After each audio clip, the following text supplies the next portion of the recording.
സ്ഥലം നമ്മുടെ കയ്യിലുണ്ടെങ്കിൽ നമുക്കൊരു അതിൻ്റെ പോണ്ട് നിർമ്മിക്കാൻ വേണ്ടിയിട്ടുള്ള എല്ലാ സാമ്പത്തിക സഹായവും ഗവൺമെൻറ് ചെയ്യുന്നുണ്ട്. ലൊക്കേഷൻ എന്ന് പറയുന്നത് നമുക്കൊന്ന് ഫസ്റ്റിലത്തെ കാര്യം എന്ന് വെച്ചാൽ നമുക്ക് നമ്മളെ ഫാമിലേക്ക് വരാനുള്ള ട്രാൻസ്പോർട്ട് വണ്ടിയുടെ സൗകര്യമാണ്. രണ്ട് എന്ന് പറയുന്നത് നമ്മളെ പുഴയായിട്ട് ബന്ധപ്പെട്ട സൗകര്യമാണ്. അങ്ങനെ ലീസിന് എടുക്കുന്നത് 2 ഏക്കറോ 3 ഏക്കറോ സ്ഥലം കിട്ടുന്നുണ്ടെങ്കിൽ ലീസിന് എടുത്തു കഴിഞ്ഞാൽ 2 ആളെ നിർത്തി കഴിഞ്ഞാൽ നമുക്ക് അതിൻ്റെ ഒരു സാമ്പത്തികം ഉണ്ടാക്കാൻ പറ്റും. ഞാനൊരു സ്ഥലം ഒരാൾക്ക് ലീസിന് കൊടുക്കുമ്പോൾ അത് ഒരു വാടക നിശ്ചയിക്കും. വാടക എന്ന് പറഞ്ഞാൽ എങ്ങനെയാണെന്ന് പറഞ്ഞാൽ ഈ ശതമാനക്കണക്കിനാണ് വാടക നിശ്ചയിക്കുന്നത്.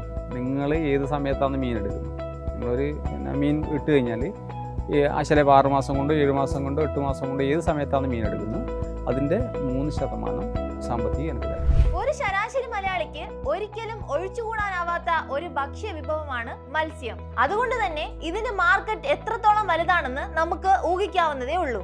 അത്രയും പൊട്ടൻഷ്യൽ ഉള്ള ഒരു ബിസിനസ് ആണ് ഈ ഒരു മത്സ്യ കൃഷി ബിസിനസ്. ഒരു ബിസിനസ് ആരംഭിക്കുക എന്നത് ഒരു ചെറിയ കാര്യമല്ല. അതിനാവശ്യമായി പല റിസർച്ചുകളും നമ്മൾ നടത്തേണ്ടതുണ്ട്. ഇത്തരത്തിൽ നിങ്ങളും ഒരു മത്സ്യകൃഷി ബിസിനസ് ആരംഭിക്കാൻ ആഗ്രഹിക്കുന്നുണ്ടെങ്കിൽ അതിന് നിങ്ങളെ ബോസ് വാല സഹായിക്കും. നമുക്കിനി വീഡിയോയിലേക്ക് കടക്കാം. ഗവൺമെൻറ് സപ്പോർട്ട് എന്ന് പറയുന്നത് നമുക്ക് ഇതിന് സ്ഥലം നമ്മുടെ കയ്യിലുണ്ടെങ്കിൽ നമുക്കൊരു അതിൻ്റെ പോണ്ട് നിർമ്മിക്കാൻ വേണ്ടിയിട്ടുള്ള എല്ലാ സാമ്പത്തിക സഹായവും ഗവൺമെൻറ് ചെയ്യുന്നുണ്ട്. ലോണായിട്ട് നമുക്ക് എടുക്കാൻ പറ്റും. അപ്പോൾ ലോൺ എടുത്തിട്ട് ചെയ്യുമ്പോൾ എന്ന് പറയുന്നത് നമ്മളെ ലോണിൻ്റെ ആകുമ്പോൾ ഒരു ഇൻവെസ്റ്റ് വരിക, ചെറിയ ലാഭം നമ്മൾ കൊടുക്കേണ്ടി വരും. അപ്പോൾ അത് കൊടുത്തുകൊണ്ട് ചെയ്യുന്നതിനേക്കാൾ നല്ലത് കുറച്ച് പൈസ നമ്മൾ ഉണ്ടാക്കിയിട്ട് സ്വന്തമായിട്ട് നമ്മൾ സേവിങ്സ് എടുത്തിട്ട് ചെയ്യുന്നതാണ് ഏറ്റവും കൂടുതൽ നമുക്ക് ലാഭം ഉണ്ടാക്കുന്നത്. അതായത് ഗവൺമെൻറ് നമുക്ക് എല്ലാ സപ്പോർട്ടും ഉണ്ട്, സാമ്പത്തികം തരാൻ അവർ തയ്യാറാണ്, എന്ത് ചെയ്യാൻ അവർ തയ്യാറാണ്. പക്ഷെ നമ്മൾ സ്വന്തം സാമ്പത്തികത്തുകൊണ്ട് ചെയ്യുന്നതാണ് കുറച്ചും കൂടി ലാഭം. വെച്ചാൽ നമുക്കത് നമ്മൾക്ക് കിട്ടുന്നതിൻ്റെ ഒരു ഇൻവെസ്റ്റ് എന്ന് പറയുന്നത് നമ്മളെ കയ്യിൽ തന്നെ കിടക്കും. ഇല്ലെങ്കിൽ അതിൽ നിന്നൊരു പങ്ക് നമ്മളിതിൻ്റെ എടുത്ത ഇൻവെസ്റ്റിൻ്റെ ലാഭം അടക്കേണ്ടി വരും. അത് മീഡിയം സ്കെയിലാണ്. അത് തുടങ്ങാൻ വേണ്ടിയിട്ട് എന്ന് വെച്ചാൽ നമുക്കിപ്പം കുറച്ച് സാമ്പത്തികം എന്ന് പറഞ്ഞത് പിന്നെ ഒരു എല്ലാം കൂടി ഒരു 3-4 ലക്ഷം റുപ്യ വരും. മീഡിയം സ്കെയിൽ ഒരു 5 ലക്ഷം രൂപ വേണം ഇതിൻ്റെ മോട്ടർ കാര്യങ്ങളൊക്കെ വാങ്ങിക്കാനും. 2 മോട്ടർ വേണം, ഇത് ചെയ്യുന്ന 2 മോട്ടർ വേണം. പിന്നെ വെള്ളം പമ്പ് സെറ്റ് 1 വേണം. വെള്ളത്തിൽ സ്റ്റോർ ചെയ്യുന്ന 2 മോട്ടർ വേണം, ഓക്സിജൻ കൊടുക്കുന്നത്. പിന്നെ വെള്ളം പുറത്തേക്ക് കളയാനും അകത്തേക്ക് ഇടാനും വേണ്ടിയിട്ട് ഒരു പമ്പ് സെറ്റ് വേണം. അങ്ങനെ ഒരു 3 മെഷീൻസ് വേണം. അതിന് തന്നെ ഒരു സാമ്പത്തികമായി. അതിന് 1-2 ലക്ഷം റുപ്യ അതിന് തന്നെ ആയി. ബാക്കി 3 ലക്ഷം രൂപ എന്ന് പറയുന്നത് ഈ കുളം നിർമ്മാണത്തിന് വേണ്ടിയിട്ട് ചിലവാക്കുന്നതാണ്. അതായത് JCB വെച്ച് ചെയ്യാനും ബാക്കിയുള്ള കാര്യങ്ങൾ ചെയ്യാനും ഒരുപാട് സാമ്പത്തിക ചിലവുണ്ട്.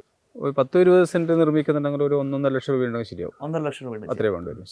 ചെറിയ മെഷീൻസേ വേണ്ടു. ചെറിയൊരു മോട്ടറും അതിന് ഓക്സിജൻ്റെ 1 മോട്ടറേ വേണ്ടു.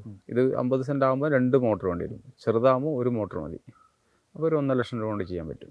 ഇനിയിപ്പം നമ്മൾ ഇതിൽ കൂട്ടിച്ചേർക്കുകയാണെങ്കിൽ ഇതേപോലെ ഒരു 50 സെൻറ്റും കൂടെ കിട്ടുന്നുണ്ടെങ്കിൽ 1 ഏക്കറിൽ നമുക്ക് ചെയ്യാൻ പറ്റും. അപ്പോൾ അതെന്ന് പറഞ്ഞാൽ നമ്മൾ വിലക്കെടുത്ത് ചെയ്യേണ്ടതാണ്. നമ്മളെ കയ്യിൽ ഇപ്പോൾ ഒരു സ്ഥലമില്ല. നമ്മൾ വിലക്കെടുത്ത് ചെയ്യുമ്പം സെൻറ്റിന് ഇപ്പോൾ നല്ലൊരു പൈസ പറയുന്നത്. സ്ഥലത്തിൻ്റെ പൈസ മാറ്റി കൊടുത്തിട്ടുണ്ടെങ്കിൽ ഈ 50 സെൻറ്റും കൂടെ കൂട്ടുമ്പോൾ ഒരു 5 ലക്ഷം രൂപയും കൂടെ കൂടേണ്ടി വരും. അത് കുറച്ച് കൂടുമായിരിക്കും, എന്നാലും വലിയൊരു പ്രശ്നമില്ല. പക്ഷെ അന്നില്ലേ ആ ഒരു റേറ്റ് തന്നെയാണ് ഇന്നും പിന്നെ ഈ JCB ആൾക്കാരെല്ലാം വാങ്ങിക്കുന്നത്.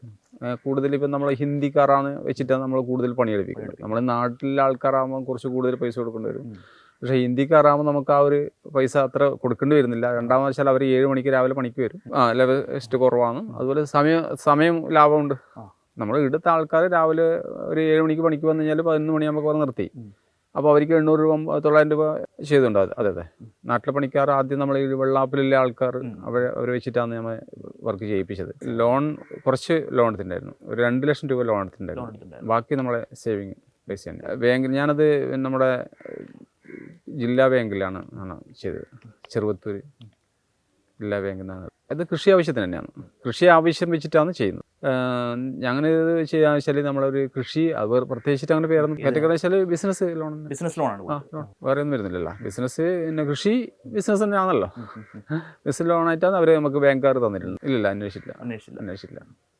മറ്റെന്ന് പറഞ്ഞത് നമുക്കിപ്പം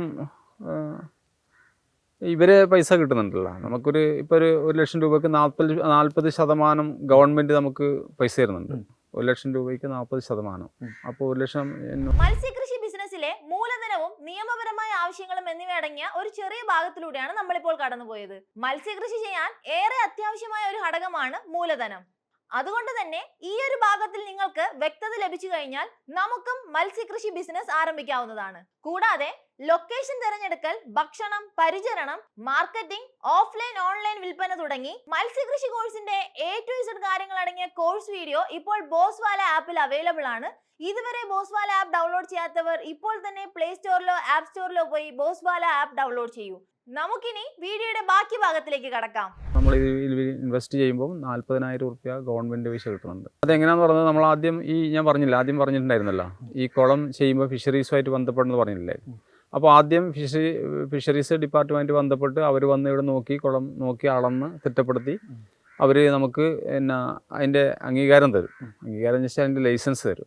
ലൈസൻസ് തന്നു കഴിഞ്ഞാൽ ലൈസൻസ് കിട്ടിക്കഴിഞ്ഞാൽ നമ്മൾ ഓരോ വർക്ക് ചെയ്യുന്നത് അവരറിയിക്കണം. അവരറിയിച്ചു കഴിഞ്ഞാൽ എല്ലാം മീനിൻ്റെ കുഞ്ഞുങ്ങൾ അവരെ തരുന്നു, അവർ തരും. അല്ലെങ്കിൽ നമ്മൾ പുറത്ത് വാങ്ങിക്കുന്നുണ്ടെങ്കിൽ നമ്മൾ വാങ്ങിച്ച് കഴിഞ്ഞതിൻ്റെ ബില്ല് അവരെടുത്ത് കൊടുക്കണം. അപ്പോൾ അതിൻ്റെ 40% നമുക്കതിൻ്റെ പൈസ അവർ തരുന്നുണ്ട്. അപ്പോൾ എന്ന് വെച്ചാൽ നമ്മളൊരു 5 ലക്ഷം ഉറുപ്പിക ഇട്ട് കഴിഞ്ഞാൽ അതിൻ്റെ 40% പൈസ നമുക്ക് ഗവൺമെൻറ് തരുന്നുണ്ട്. കിട്ടും. അപ്പോൾ തീറ്റ വാങ്ങിക്കുന്നതിൻ്റെ 40%, എല്ലാത്തിനും നമ്മൾ ഇതിൽ എന്തോ പൈസ ചിലവാക്കുന്നു അതിൻ്റെ എല്ലാം 40% ആർക്കായാലും കിട്ടും.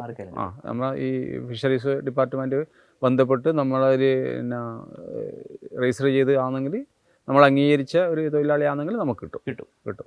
ഏറ്റവും മിനിമം എന്ന് പറഞ്ഞത് 50,000 കൊണ്ടുവരെ ചെയ്യാം. അതെങ്ങനെയാണെന്ന് പറയുന്നത്, നമ്മൾ ഈ ടാർപോളിൻ പായ് വിരിച്ചിട്ട് ചെറിയൊരു കുളം ഉണ്ടാക്കിയിട്ട് അതിൽ ടാർപോളിൻ വിരിച്ചിട്ട് അതിൽ കൃഷി എടുക്കുന്നവരുണ്ട്. ഇതെന്ന് പറയുന്നത് നമ്മൾ ഈ പറഞ്ഞ കണക്കെ ഈ ഒരു എമൗണ്ടിൽ ഇത് ചെയ്ത് കഴിഞ്ഞാൽ നമുക്ക് അതിൻ്റെ ലാഭം കിട്ടില്ല. കുറച്ച് നമുക്ക് ലാഭത്തോടു കൂടി ചെയ്യണമെങ്കിൽ ഇതന്നെ ചെയ്യണം. എന്നാൽ നമുക്കതിന് നല്ലൊരു പ്രോഫിറ്റ് കിട്ടും. അതിനെന്ന് പറയുന്നത് നമുക്ക് ഏകദേശം മോട്ടറിൻ്റെ കൂടെ ഉണ്ടല്ലേ, ഈ വർക്കിൻ്റെ പൈസ മാത്രമല്ല ചോദിക്കുന്നു. മോട്ടറിന് നമുക്ക് ഏകദേശം വന്നത് 3 മോട്ടർ വാങ്ങിച്ചത് ഒരു 2 ലക്ഷത്തിൻ്റെ 2 ലക്ഷം. 3 മോട്ടർ, വലുതൊന്ന്, അതിൻ്റെ ചെറുതൊന്ന്, പിന്നെ വലിയൊരു മോട്ടർ ജനറേറ്റർ. സ്റ്റാഫിൻ്റെ എന്ന് വെച്ചാൽ ഒരു 1.5 ലക്ഷം രൂപ ഉണ്ടെങ്കിൽ ബാക്കിയെല്ലാം പണി ആവും. ചില ഓടിയാന്ന് 5 ലക്ഷം രൂപ വരും. ബാക്കി കാര്യങ്ങളെല്ലാം വാങ്ങിക്കാനുണ്ട്. ഞാൻ ഈ കൊനേഷൻ, മറ്റു കുമ്മായം, മറ്റ് കാര്യങ്ങൾ, പിച്ചിങ് പൗഡർ, അങ്ങനെ ഒരുപാട്. അതിന് നമുക്ക് പറഞ്ഞത് ഒരു കുഞ്ഞിന് 9 രൂപയാന്ന് വില. അത് നമ്മൾ ഇവരെ ഫിഷുമായിട്ട് ബന്ധപ്പെട്ടില്ലേ, നമ്മളെ പയ്യന്നൂർ പുരുഷവേട്ടൻ എന്ന് പറഞ്ഞിട്ട് അവർ ബന്ധപ്പെട്ടിട്ട് അവർ നമുക്ക് കൊണ്ടുതരും. പറഞ്ഞു കഴിഞ്ഞാൽ അവർ നമുക്ക് കൊണ്ടുതരും എന്ന് പറയുന്നത്. എൻ്റെ പയ്യന്നൂർ അക്വാ കൾച്ചർ ഒരു ഇതുണ്ട്, ഫിഷ് ഉണ്ട്. കരിമീൻ 9 രൂപയാണ്. മറ്റില്ല അതിന് കൊളോനി ഇപ്പം ഒരു 60 രൂപയിൽ വാങ്ങിക്കുന്നത്. 50 രൂപ 60 രൂപയിൽ വാങ്ങിക്കും. നമുക്ക് കരിമീൻ തന്നെയാണ് വില കൂടിയ വിത്ത് കൊളോനും നമ്മളെ ഇതും ചെമ്പല്ലി കുറഞ്ഞത് ഈ നമ്മളെ ഈ ഇതുണ്ടല്ലോ തിലോപ്പി അങ്ങനെയുള്ള മീനുകളാണ്. വിത്തിന് മാത്രം നമ്മൾ ഒരു 65,000 70,000 ഉള്ളിൽ ചെയ്യാൻ പറ്റും. ചെറിയ ഉദ്ദേശം എത്ര? 10 സെന്റ് സ്ഥലത്ത് നമ്മൾ ചെയ്യുകയാണെങ്കിൽ, 20 സെന്റ് സ്ഥലത്ത് നമ്മൾ വിത്ത് ഇറക്കുകയാണെങ്കിൽ ഏകദേശം എത്ര രൂപയുടെ വിത്ത് വാങ്ങി? അത് ഒരു 20,000 രൂപ 25,000 രൂപ ഉണ്ടെങ്കിലാവും മിനിമം ആണ്. ഓക്കെ. ഏതെല്ലാം വെച്ചാൽ നമുക്ക് ഇപ്പം ഒരു വിത്ത് ഇട്ട് കഴിഞ്ഞ് നമ്മൾ അതിനെന്തെങ്കിലും സംഭവിച്ചു കഴിഞ്ഞാൽ ഒരുപാട് നഷ്ടപ്പെടുന്നുണ്ടല്ലോ. PHൻ്റെ കാര്യങ്ങളും മറ്റും മറിച്ചെല്ലാം അതിനുള്ള എല്ലാ കാര്യങ്ങളും അവർ ചെയ്തു തരുന്നുണ്ട്. നമുക്ക് അവർ എല്ലാ കാര്യങ്ങളും വന്ന് അന്വേഷിക്കും. അവർ എന്തെല്ലാം ഇപ്പോൾ ചെയ്യുന്നുണ്ട്, എങ്ങനെ ചെയ്യുന്നുണ്ട്, എവിടെ എത്തി, വിത്ത് കുട്ടികൾ വളരുന്നു ഉണ്ട്, കൃത്യമായിട്ട് വരുന്നുണ്ട്. അതിൻ്റെ ആൾക്കാരുണ്ട്, വന്ന് ചോദിക്കാനും പിടിക്കാനുള്ള അതിൻ്റെ ഒരു ആൾക്കാരുണ്ട്. ഉണ്ട്. കഴിഞ്ഞ ആഴ്ച വന്നിട്ടുണ്ടായിരുന്നു. അവർ ഇന്ന് വരും. അപ്പോൾ അവർ ഇപ്പം ഞാനത് പറഞ്ഞില്ലേ, ഞാൻ പുറത്തും ചെയ്യുന്നുണ്ട്, കല്ലുമ കൃഷി ചെയ്യുന്നുണ്ട്, കൊളോൻ കൃഷിയുണ്ട്. കൊളോൻ പുറത്തായി ചെയ്യുന്നില്ല. ഇതിൽ നമുക്ക് അങ്ങനെ കൊളോൻ ഇടാൻ പറ്റില്ല. ഒരുപാട് ഇൻവെസ്റ്റ് ചെയ്യേണ്ടി വരും. അത്രയും അതുമല്ല, അത് ഒന്നിച്ച് കൊടുത്തു കഴിഞ്ഞാൽ നമുക്ക് അത്ര സാമ്പത്തികം എടുക്കാൻ ആൾക്കാരുണ്ടാവില്ല. ഒന്നിച്ച് ഒരുപാട് വളർന്നു കഴിഞ്ഞാൽ നമുക്ക് എക്സ്പോർട്ട് ചെയ്യാൻ കഴിയില്ല. അപ്പോൾ അത് ഒരു 150-200 കുഞ്ഞുങ്ങളെ വെച്ചിട്ടാണ് ഇപ്പോൾ ചെയ്യുന്നത്. അത് നമുക്ക് ലാഭമുണ്ട്. അപ്പോൾ ആവശ്യക്കാർ വന്നു കഴിഞ്ഞാൽ 1-2 കൊടുത്തു കഴിഞ്ഞാൽ നമുക്ക് നല്ലൊരു സാമ്പത്തികം ഉണ്ടാക്കാൻ പറ്റും. സബ്സിഡി എന്ന് പറയുന്നത് നമുക്ക് ഞാൻ നേരത്തെ പറഞ്ഞില്ലേ, സബ്സിഡി എന്ന് ഉദ്ദേശിക്കുന്നത് തന്നെയാണ് 40% സബ്സിഡി ഉണ്ട് നമുക്ക്. നമ്മളൊരു 1000 രൂപ ചിലവാക്കുന്നുണ്ടെങ്കിൽ 4% നമുക്ക് കിട്ടും, സബ്സിഡി ആയിട്ട് കിട്ടും. രജിസ്റ്റർ ചെയ്ത് ഞാൻ പറഞ്ഞില്ലേ, അവർ 50 സെൻറ്റ് സ്ഥലം ഉണ്ടെങ്കിൽ നമ്മളെ ഫിഷറീസ് വകുപ്പുമായിട്ട് ബന്ധപ്പെട്ട് കഴിഞ്ഞാൽ അവർ വരും. അവർ വന്നു കഴിഞ്ഞാൽ ഈ സ്ഥലം അളക്കും. അളന്നിട്ട് ഇത് നമുക്ക് 50 സെൻറ്റ് സ്ഥലമുണ്ട്, നമുക്കിത് കൃഷി ചെയ്ത് കഴിഞ്ഞാൽ ഗവൺമെൻറ്റിൻ്റെ അംഗീകാരങ്ങൾ കിട്ടാനുള്ള സാധ്യതയുണ്ടെന്ന് അവർ മനസ്സിലാക്കി കഴിഞ്ഞാൽ നമ്മൾ പിന്നെ ഫിഷറീസ് ഡിപ്പാർട്ട്മെൻറ്റിൽ പോയിട്ട് നമ്മൾ പേരും ഇതെല്ലാം അവിടെ കൊടുത്തു കഴിഞ്ഞാൽ അവർ വന്ന് ബാക്കിയുള്ള ആൾക്കാർ വന്ന് അത് നോക്കി നമുക്കത് നമ്മളെ പേരിലേക്ക് രജിസ്ട്രേഷൻ ചെയ്ത് തരുന്നു. നമ്മൾ ഈ സ്ഥലത്തിൻ്റെ ഇത് വേണം, നികുതി അടച്ച കടലാസ് വേണം. നമ്മുടെ സ്ഥലത്തിൻ്റെ നമ്മളെ കൈവശമില്ല സ്ഥലത്തിൻ്റെ നികുതി അടച്ച കടലാസ് വേണം. ബാക്കി എൻ്റെ ആധാർ കാർഡ്, ID കാർഡ്, ഇങ്ങനെയുള്ള കാര്യങ്ങൾ മാത്രമേ വേണ്ടൂ. നമ്മൾ പ്രത്യേകിച്ച് വേറെ കാര്യങ്ങളൊന്നും വേണ്ട. ഇല്ല അതൊന്നും വേണ്ട. നമ്മൾ ആകെ ചെയ്യേണ്ടതന്നെ നമ്മളെ സ്ഥലത്തിൻ്റെ നികുതി അടച്ച കടലാസ് കൊടുക്കണം. പിന്നെ നമ്മൾ ഈ ഏത് ജില്ലക്കാരനാണ്, നമ്മൾ എവിടെയാണ് ഇത് പിന്നെ ഫാം നടത്തുന്നത്, പിന്നെ നമ്മൾ ആരുടെ മകനാണ്, അതെല്ലാം തെളിയിക്കണം. വീടിനോട് ചേർന്നിട്ട് വെച്ചാൽ ഒരു 50 മീറ്റർ ദൂരം വിട്ടിട്ട് മാത്രമേ നമ്മൾ ഈ ഉപ്പ് വെള്ളം കയറ്റി ചെയ്യാൻ പറ്റൂ. ഓക്കെ, 50 മീറ്റർ അതിൻ്റെ ഉള്ളിലോട്ട് വന്നു വെച്ചാൽ നമ്മളെ കിണറിലെ വെള്ളത്തിനും മറ്റുള്ള കാര്യങ്ങളിലും ഉപ്പ് വെള്ളം വരുന്നതെന്ന് പറയുന്നത്. നമുക്ക് ഇതുവരെ അങ്ങനെ വന്നിട്ടില്ല. പക്ഷേ ജനങ്ങളുടെ അഭിപ്രായം അങ്ങനെയാണ്. പക്ഷേ ജനങ്ങൾ നമ്മളിപ്പം ഇത് ഇവിടുന്ന് ഇവിടത്തേക്ക് 50 മീറ്റർ ഉണ്ടാവില്ല, ഒരു 10-25 മീറ്റർ ഉണ്ടാവും. പക്ഷേ എൻ്റെ ഈ കിണറിൽ വളരെ നല്ല വെള്ളമാണ്. ഇതുവരെ അങ്ങനെ വെള്ളത്തിനൊരു മോശം വന്നിട്ടില്ല. പക്ഷേ മറ്റുള്ളവരെ ചിന്താഗതി എന്ന് പറഞ്ഞത് 50 മീറ്റർ ദൂരം പോകണം, അതിനുള്ളിൽ ഉപ്പ് വെള്ളം വരുന്ന പറഞ്ഞത്. അയൽക്കാരുടെ പെർമിഷൻ്റെ ആവശ്യം ഇതിനില്ല. കാരണം എന്താ വെച്ചാൽ നമ്മൾ കൃഷിയാണല്ലോ ചെയ്യുന്നത്. അതായത് നമ്മൾ തരിശ് ഭൂമിയിലാണ് നമ്മൾ കൃഷി ചെയ്യുന്നത്. ഇനി ഏതായാലും കൃഷിയാണ്. നമ്മൾ നെൽകൃഷിയാണ് ചെയ്യുന്നതും ഈ മീൻ കൃഷി ചെയ്യുന്നതും തരിശ് ഭൂമിയിലാണല്ലോ നമ്മൾ കൃഷി ചെയ്യുന്നത്. ഇപ്പോൾ ഒരു നെൽകൃഷിയുള്ള പാടത്ത് നമ്മൾ പോയിട്ട് കൃഷി ചെയ്യാൻ നിൽക്കില്ല. അത് ഉപയോഗിക്കുന്നതാണെങ്കിൽ നമുക്കതിൽ നിന്ന് നെല്ല് കിട്ടും. അത് ചെയ്യാതെ ഒരുപാട് കാലം വെറുതെ വേസ്റ്റായിട്ട് ഉള്ള സ്ഥലത്താണ് നമ്മൾ ഈ കൃഷി ചെയ്യുന്നത്. പക്ഷേ ഇന്നത്തെ കാലഘട്ടത്തിൽ നെൽകൃഷി ചെയ്യുക എന്ന് പറഞ്ഞത് ഒന്നും ലാഭകരമല്ലാത്തൊരു കാര്യമാണ്. ഇന്നത്തെ നമ്മളൊരു സാമ്പത്തികം ചിലവാക്കി ഒരു പണിക്കാർ വന്നു കഴിഞ്ഞാൽ അതിൻ്റെ അവരുടെ കൂലിയും പെണ്ണുങ്ങളുടെ കൂലിയും പിന്നെ ഇതിൻ്റെ മറിക്കുന്ന കൂലിയും കൂട്ടും നമുക്കതിൽ ഒന്നും കിട്ടുന്നില്ല, ലാഭമില്ല. പക്ഷെ നല്ലൊരു ചോറ് കഴിക്കുക, അതിന് നമ്മൾ അപ്പുറത്തൊരു കൃഷി ചെയ്യുന്നുണ്ട്, മോശമില്ലാത്ത രീതിയിൽ നെൽകൃഷി ചെയ്യുന്നുണ്ട്. പക്ഷേ ഇതെന്ന് പറയുന്നത് നമുക്ക് ഉപ്പുവെള്ളം കയറി ഇറങ്ങുന്നതുകൊണ്ട് കൃഷി ചെയ്യാൻ പറ്റുന്നില്ല. നമുക്ക് നെൽകൃഷി ചെയ്യാൻ പറ്റാത്തൊരവസ്ഥ വന്നുകൊണ്ടാണ് നമ്മൾ ഈ മീൻ കൃഷിയിലേക്ക് പോകാനുള്ള കാരണം വെച്ചാൽ നമുക്ക് ഈ ഇതിൽ ഗവൺമെൻറ്റിൻ്റെ ഇതിൽ തന്നെയാണ് നമുക്ക് ആദ്യം പാതാറ് കെട്ടിത്തന്നത്, സൈഡ് ഭിത്തി കെട്ടിത്തന്നത്. പിന്നെ അത് ഇടിഞ്ഞ് താണു, പിന്നെ അത് വെള്ളം കയറാൻ തുടങ്ങി. ഇപ്പം ഞങ്ങളിപ്പം ഇത് കുറച്ച് മണ്ണെടുത്തിട്ട് ഈ ആ സൈഡിലിട്ടിട്ട് ഇപ്പം അതിനെ ഒരു ഡെവലപ്പ് ചെയ്തിട്ട് നിർത്തിയിട്ടല്ലേ ഇത്. അപ്പോൾ വെള്ളം കയറിയാലും കുഴപ്പമില്ല. അപ്പോൾ അങ്ങനെയാണ് ഇപ്പോൾ നമ്മൾ ഈ മീനിലേക്ക് വരാനുള്ള കാരണം. മീൻ കയറ്റി അയക്കുകയോ പിടിക്കുകയോ ചെയ്യുന്നുണ്ടെങ്കിൽ മാത്രമേ GST ആവശ്യമുള്ളൂ. നോർമലി GST ആവശ്യമില്ല. ഇല്ല, ഇത് ഞങ്ങൾ കുറേശ്ശെ കൊടുക്കുന്നുള്ളൂ. കറിക്ക് ആവശ്യമുള്ളവർക്കും ഇങ്ങനെയുള്ള ആൾക്കാർക്ക് മാത്രമാണ് മീൻ കൊടുക്കുന്നത്. നമ്മുടെ നാട്ടുകാർക്കും ബാക്കിയുള്ള അയൽപ്രദേശത്തിലെ ആൾക്കാർക്കും വേണ്ടിയിട്ട് മാത്രമാണ് ഇത് കൊടുക്കുന്നത്, പുറത്തേക്ക് കയറ്റി അയക്കുന്നില്ല. ഓക്കെ, ഏറ്റവും നല്ലത് സിംഗിളായിട്ട് ചെയ്യുന്നതാണ്. പാർട്ട്ണർഷിപ്പ് ആകുമ്പോൾ വെച്ചാൽ നമുക്കത് സാമ്പത്തികവും കുറച്ച് ചിലവഴിക്കാൻ പറ്റുമെങ്കിൽ സിംഗിളായിട്ട് ചെയ്യുന്നത് ഏറ്റവും നല്ലത്. എന്തുകൊണ്ടായിരിക്കും അങ്ങനെ പറയാൻ കാരണം? എന്തുകൊണ്ടെന്ന് വെച്ചാൽ ചിലപ്പോൾ നഷ്ടവും ലാഭവും സംഭവിക്കാൻ സാധ്യതയുണ്ട്. എല്ലാ സമയത്തും ലാഭം നമുക്ക് കിട്ടണമെന്നില്ല. ചില സമയത്ത് എന്തെങ്കിലും തരത്തിൽ എന്തെങ്കിലും ഒരു ഇത് വന്നു പോയാൽ, നമുക്കിതിൽ വന്നിട്ടില്ല എന്നാലും വന്നു പോയാൽ അത് രണ്ട് അഭിപ്രായങ്ങൾ വരും. ചിലപ്പോൾ ഞാൻ ചിലവിടുന്നത് എൻ്റെ കയ്യിൽ കാശ് ഉണ്ടായതുകൊണ്ടായിരിക്കും. എൻ്റെ പാർട്ട്ണർ ചില സമയത്ത് ലോൺ എടുത്തിട്ടായിരിക്കും ഇട്ടിന്, അവിടെ പ്രശ്നങ്ങളുണ്ടാവും, അവർ മാനസിക പ്രശ്നങ്ങളുണ്ടാവും. അപ്പോൾ അതുകൊണ്ട് നമ്മൾ ഏറ്റവും നല്ലത് സ്വന്തമായി ചെയ്യുന്നതാണ്. ഇല്ലതിനെ കൊണ്ട് സ്വന്തമായി ചെയ്തതിന് നമ്മൾ ആരോടും പരാതി പറയണ്ട, നഷ്ടങ്ങൾ നമ്മൾ മാത്രം സഹിച്ചാൽ മതി. ഇത് ഫിഷറീസിൻ്റെ അംഗീകാരം മാത്രമേ വേണ്ടൂ, വേറെ ഒന്നും വേണ്ട. അത് കിട്ടാൻ വേണ്ടി ഞാൻ പറഞ്ഞില്ലേ, നമ്മൾ അവിടെ ഫിഷറീസ് ഓഫീസിൽ പോവാ, നമ്മളെ കാർഡ് വേണം, നമ്മളെ സ്ഥലത്തിൻ്റെ നികുതി അടിച്ച കടലാസ് വേണം. എൻ്റെ ഇത്ര സെൻറ്റ് സ്ഥലമുണ്ട്, ഞാൻ ഇതുപോലെ ചെയ്യാൻ ആഗ്രഹിക്കുന്നുണ്ട്, എന്നെ അതിലൊരു അംഗമാക്കണം എന്നില്ല ഒരു അപേക്ഷ കൊടുത്തു കഴിഞ്ഞാൽ. പേരെന്താണ്? ആ ലൈസൻസ് പെർട്ടിക്കുലർ പേരുണ്ടോ? ഇപ്പം നമുക്ക് ഡ്രൈവിംഗ് ലൈസൻസ് എന്ന് പറയുന്ന പോലെ ഇന്ത്യൻ യൂണിയൻ ഡ്രൈവിംഗ് ലൈസൻസ് ആണ് ഡ്രൈവിംഗ് ലൈസൻസ്.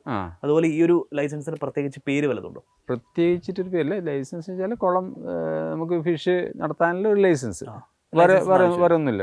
ഒരു തരത്തിലൊന്നും ഇല്ല. അതിൻ്റെ ലൈസൻസ് എൻ്റെ കയ്യിലുണ്ട്. ഒന്നും വേണ്ട. ഈ ഒരു ലൈസൻസേ വേണ്ട, അവർ അംഗീകാരം അതേ വേണ്ടു. ഇല്ല, ഒന്നും ചിലവാക്കേണ്ട ഒന്നുമില്ല. നമ്മളെ ഓണർഷിപ്പ് നമ്മൾ അവിടെ കൊണ്ടു കൊടുത്തു കഴിഞ്ഞാൽ നമുക്ക് ലൈസൻസ് കിട്ടി, ലൈസൻസ് തന്നു, അത് അംഗീകൃത ഒരു മത്സ്യത്തൊഴിലാളിയായി മാറിയിരുന്നു. വെച്ചാൽ മത്സ്യം വളർത്തുന്ന ഒരാളായി മാറി, അത്രയില്ല. അല്ലല്ല, ആർക്കും ചെയ്യാം. മത്സ്യത്തൊഴിലാളിക്ക് കുറച്ച് കൂടുതൽ മുൻഗണനയുണ്ട്. അവർക്ക് നമ്മൾ പിന്നെ മത്സ്യത്തൊഴിലാളിയല്ല, നമ്മളിതിങ്ങനെ ചെയ്യുന്നേല്ലോ. അത് അവർ പിന്നെ ഒരു കൊല്ലക്കണക്ക് പറഞ്ഞിട്ടൊന്നുമില്ല, ഇത്ര കൊല്ലം വരെ എന്നില്ല പറഞ്ഞിട്ടൊന്നുമില്ല. നമ്മളിതിപ്പം ഗവൺമെൻറ് ആനുകൂല്യം മേടിച്ചുകൊണ്ടിരിക്കുന്നത്, ഇതുവരെ നമ്മളത് പറഞ്ഞിട്ടില്ല. ഇത്ര കൊല്ലമാണ് ഇതിൻ്റെ വാല്യൂ എന്ന് പറഞ്ഞിട്ടില്ല. നമ്മളത് ചെയ്തുകൊണ്ടിരിക്കുന്നതല്ലേ, ഇപ്പോൾ ചെയ്തുകൊണ്ടിരിക്കുന്നു. അപ്പോൾ അതിന്റെ പുതുക്കലുമായി ബന്ധപ്പെട്ട ഒന്നും ലീഗൽ ഫോർമാലിറ്റി ഇല്ല, ലീഗലായിട്ട് അങ്ങനെ ഒന്നുമില്ല. ഇല്ലെന്നാ തോന്നുന്നു, ഇനി വേറെ ഉണ്ടോയെന്ന് ഞങ്ങൾ അറിയില്ല. ഇതുവരെ അതിനെ പറ്റിയൊന്നും പറഞ്ഞിട്ടുണ്ടായിരുന്നില്ല. നമ്മളിപ്പം ഗവൺമെൻറ് ആനുകൂല്യങ്ങൾ കിട്ടുന്നുണ്ട്, അവരെ പറഞ്ഞ കണക്ക് ചെയ്യുന്നുണ്ട്, കാര്യങ്ങൾ മുമ്പോട്ട് പോകുന്നുണ്ട്. മത്സ്യകൃഷി കോഴ്സിലെ മൂലധനവും നിയമപരമായ ആവശ്യങ്ങളും അടങ്ങിയ ഒരു ചെറിയ ഭാഗത്തിലൂടെയാണ് നമ്മളിപ്പോൾ കടന്നുപോയത്. ഈ ഭാഗം നിങ്ങൾക്ക് ഏറെ ഉപകാരപ്രദമായെന്ന് ഞാൻ കരുതുന്നു. മത്സ്യകൃഷി ആരംഭിക്കുന്നതിനാവശ്യമായ മൂലധനം എത്രയാണെന്ന് നമ്മളിപ്പോൾ മനസ്സിലാക്കി കഴിഞ്ഞു. ഈ കോഴ്സ് മുഴുവനായി മനസ്സിലാക്കി കഴിഞ്ഞാൽ നിങ്ങൾക്കും സ്വന്തമായി മത്സ്യകൃഷി ആരംഭിക്കാവുന്നതാണ്. ഇതുപോലുള്ള ഇൻഫോർമേറ്റീവ് വീഡിയോകൾക്കായി ഇപ്പോൾ തന്നെ ബോസ്വാല മലയാളം യൂട്യൂബ് ചാനലും സബ്സ്ക്രൈബ് ചെയ്യൂ. Bosswala. Be the boss.